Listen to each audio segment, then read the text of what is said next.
Deep in the dense woods of Vermont, where the towering pines claw at the sky and shadows dance like restless spirits on the damp earth, lies an age-old tradition known as the Lantern Walk, dating back to the 1700s. When the first hardy settlers carved a life out of this rugged land, this ritual unfolds every October. It's a solemn remembrance for the souls swallowed by the long, brutal, unforgiving winters.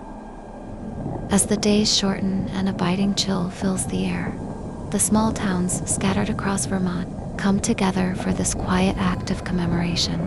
Townsfolk, young and old, gather at the edge of the woods, each holding a flickering lantern, its light a fragile defiance against the encroaching darkness. They walk in hushed reverence along the winding forest path, stopping at weathered stone markers etched with the names of those lost to the relentless snow and ice. At each stone, a lantern is placed, a silent vigil, a beacon for a life extinguished too soon.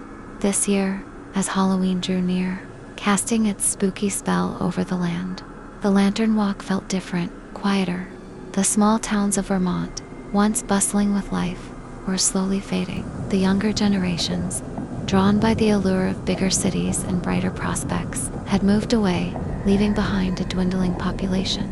The old-timers, who had witnessed countless cycles of seasons, were passing on, their stories and memories fading with them. Amidst this quiet decline, Clara Morgan, a recent college graduate, found herself back in her childhood home. The old farmhouse, nestled deep in the Vermont countryside, had been left to her after her grandmother's passing. Clara had never felt a deep connection to this sleepy corner of the world, or to its peculiar traditions. She'd always felt like an outsider, an observer looking in on a life that wasn't quite hers. But now, with her grandmother gone and the weight of the old house settling on her shoulders, Clara felt an unexpected pull towards the town's history, towards the whispered tales that echoed through the generations. Among her grandmother's belongings, Clara discovered a worn leather-bound journal. Its pages, brittle with age, were filled with her grandmother's looping script, chronicling daily life, reflections on the changing world, and, most captivatingly for Clara, detailed accounts of the Lantern Walk. Her grandmother, it turned out, had been a devoted keeper of tradition, a believer in the power of stories and the importance of honoring the past. And within those pages, amidst descriptions of the annual ritual, one entry sent a shiver down Clara's spine. Dated October 31st, 1993, the words seemed to leap off the page. Leave no lantern unlit, never walk the path alone, and above all else, never speak to the man in the hat. Clara reread the sentence, a knot of unease tightening in her stomach. The man in the hat. It sounded like something ripped from the pages of a dime store horror novel, a spooky figure meant to scare children away from the shadowy edges of the woods. Clara had always dismissed such folklore as quaint superstitions, relics of a bygone era that held no relevance in the modern world. Yet, a persistent prickle of apprehension lingered. There was a weight in her grandmother's words, a somber resonance, that suggested this was more than just a silly tale. Halloween night descended, bringing with it a biting wind that rustled the skeletal branches of the trees and a darkness so profound it felt almost tangible. As the small town prepared for its night of costumed revelry and spooky fun, Clara found herself drawn to the Lantern Walk in a way she couldn't quite explain, a potent mix of curiosity and a yearning to feel connected to her grandmother. One last time propelled her to learn more about the mysterious ritual. Up in the dusty attic of the old farmhouse, amidst forgotten relics and cobweb-draped boxes, Clara unearthed a weathered wooden chest. Inside lay the lanterns, relics from years past. They were crafted from tarnished metal and frosted glass, each one radiating a silent, enigmatic aura. Almost against her will, Clara picked one up, wiped away the dust of ages, and lit the small candle within. The flickering yellow light danced across her face, casting eerie shadows that seemed to writhe in the stillness. Ignoring the nagging voice of reason in her head, Clara ventured out into the inky blackness that had swallowed the familiar landscape. The woods at night were a different beast altogether. The trees loomed taller, their branches like gnarled fingers reaching out from the darkness. Shadows stretched and twisted into grotesque shapes, and the silence was so absolute it pressed against her ear, amplifying the frantic thumping of her own heart. The path of the lantern walk snaked through the trees, marked by the silent sentinels of the lost, the weathered stone markers. Clara walked slowly, deliberately placing her lantern at each stone, whispering the names etched into the cold rock. Each name was a fragment of a life, a story cut short, an unsolved mystery swallowed by the Vermont wilderness. As Clara reached the fourth stone, an unsettling feeling washed over her. The air around her grew colder, heavier, as if an unseen presence had joined her in the darkness. And then, she heard Ida faint whisper, carried on the still night air, a chilling susurrus that seemed to slither through the trees, cold as ice and sharp as a shard of glass. Clara froze, her breath catching in her throat. There was no one else out here. The wind, but the air was dead still. Not a leaf stirred. A cold tendril of fear snaked its way up her spine, prickling her skin. She tried to rationalize it, to tell herself it was just her imagination, playing tricks on her in the oppressive silence of the night. But deep down, she knew what she had heard was real. With trembling hands, Clara pressed on, trying to shake off the growing unease. At the seventh stone, amidst the swirling shadows, she saw him. A figure stood motionless between the trees, tall and gaunt, like a silhouette carved from the darkness itself. A wide-brimmed hat obscured his face, leaving only an impenetrable void where his features should have been. Clara couldn't discern any details, but she could feel his presence, a palpable aura of coldness and menace that made the hairs on the back of her neck stand on end. It felt as though she were being watched by something ancient, something not quite human. Clara's breath hitched in her throat. Her grandmother's warning echoed in her mind, a stark and chilling decree from the past. Never speak to the man in the hat. Without conscious thought, Clara whirled around and fled, her lantern swinging wildly in her hand, casting grotesque, dancing shadows that seemed to mock her frantic escape. She didn't know what she was running from, but she knew, with a primal certainty, that she had to get away from that figure, as far away as possible. But as she ran, a disorienting realization washed over her. The path behind her had shifted. The stone markers seemed to have rearranged themselves, and some of the lanterns she had placed were gone, swallowed by the oppressive darkness. The woods around her felt thicker, more menacing, as if the very trees were closing in. Clara's fear morphed into a full-blown panic.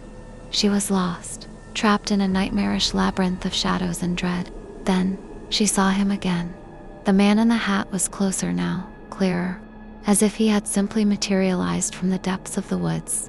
He stood beside one of the stone markers, his gloved hand resting gently on its weathered surface, in a gesture that was disturbingly tender.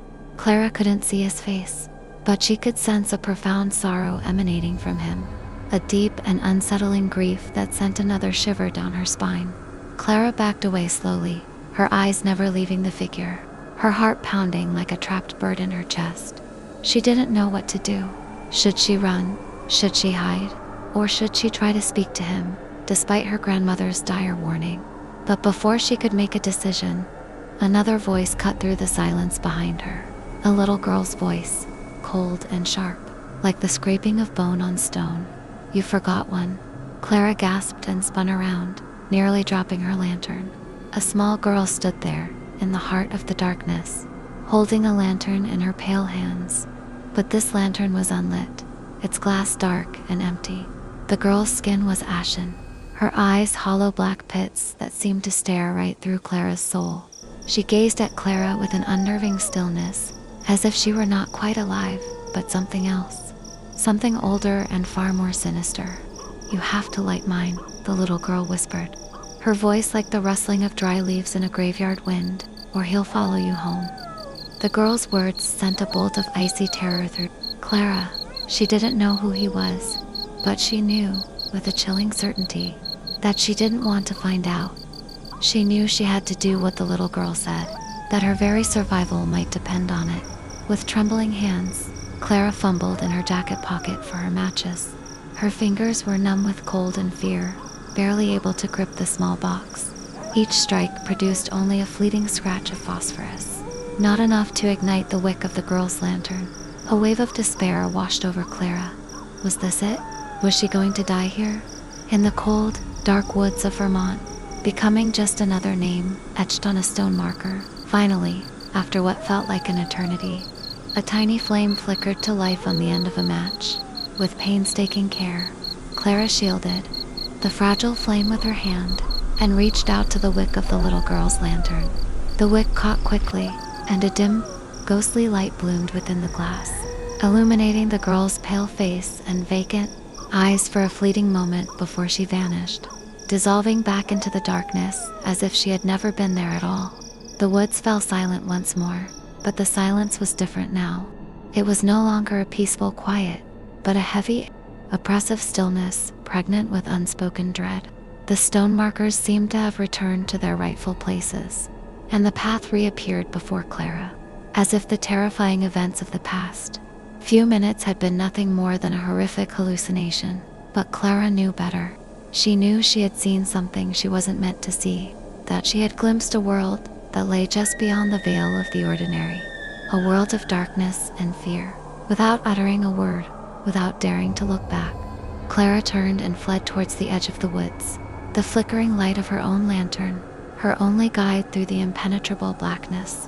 Each step felt heavy, her mind reeling from the terror she had just experienced. She didn't understand what she had seen, but she knew that she would never forget it. Reaching the relative safety of her grandmother's old farmhouse, Clara bolted the doors and latched the windows, desperate to create a barrier between herself and whatever might be lurking outside. She threw the old journal back into its drawer, locking it away with the terrifying secrets it held. She vowed to herself that she would never touch the lanterns again, never again set foot in the woods after dark. She wanted to forget everything, to return to her normal life, but she knew that she never truly could. She had been changed, forever marked by the horrors she had witnessed in the silent, haunted woods of Vermont. But that night, Clara woke with a jolt at precisely 3 a.m., the witching hour when the darkness felt thickest and the world held its breath. A faint sound echoed from the front porch, a soft, insistent knocking, knock knock. Clara's heart hammered against her ribs. She knew who it was. She didn't know how she knew, but she did.